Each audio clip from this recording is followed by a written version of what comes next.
Hi, I am pleasantly surprised.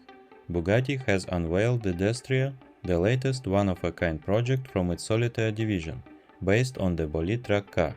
In the Destrier, the Bolide's aggressive and purpose-driven design has been replaced with a more elegant and luxurious exterior and interior.